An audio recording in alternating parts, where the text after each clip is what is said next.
56కు సంబంధించినటువంటి ఏదైతే 10 లక్షల రూపాయల స్కీమ్ ఏదైతుందో నిబంధనల ప్రకారం వారికి ప్రొసీడింగ్ కూడా ఇచ్చి వాళ్ళ అకౌంట్లలో కూడా 3 లక్షల రూపాయలు జమ అయినటువంటి సందర్భాన్ని కూడా గుర్తు చేస్తూ ఉన్నాను.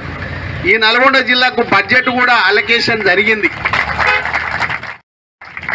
వచ్చి బ్యాంకులలో డబ్బుంది, డబ్బున్న తర్వాత అంటలు తయారు చేసేది పెట్టుకున్నారు, టెంట్ హౌస్లు పెట్టుకున్నారు, షాపులు పెట్టుకున్నారు, కిరాణా షాపులు పెట్టుకున్నారు. రకరకాలుగా వాళ్ళు ఇవాళ సంతోషంగా ముందుకు పోతున్నటువంటి క్రమాన్ని మీకు తెలియజేస్తూ ఉన్నాను, తెలియపరుస్తూ ఉన్నాను.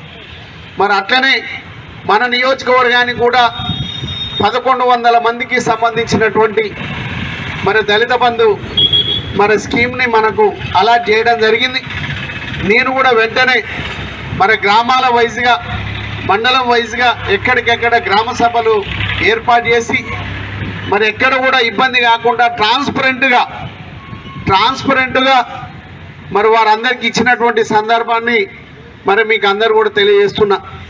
మరి ఒక్కొక్క గ్రామంలో వారినే కూర్చోబెట్టి వారిని ఇంట్లో ఎవరు కూడా ఎక్కడ కూడా రూపాయి అవినీతి జరగకుండా డైరెక్ట్ వారి ద్వారానే నిర్ణయం చేసి వారినే అధికారుల ద్వారానే నిబంధనల ప్రకారం మరి నిర్ణయం తీసుకొని ఇచ్చి రాష్ట్ర వ్యాప్తంగా కొన్ని లక్షల కుటుంబాలకు మరి దళిత బంధు ఇవ్వాలి, 10 లక్షల లెక్క మిటిస్తే వాళ్ళు ఒక 10 సంవత్సరాల్లో మరి ఒక ఉన్నత స్థితికి వస్తారు, అందరితో సమానం అవుతారు. వారు కూడా మరి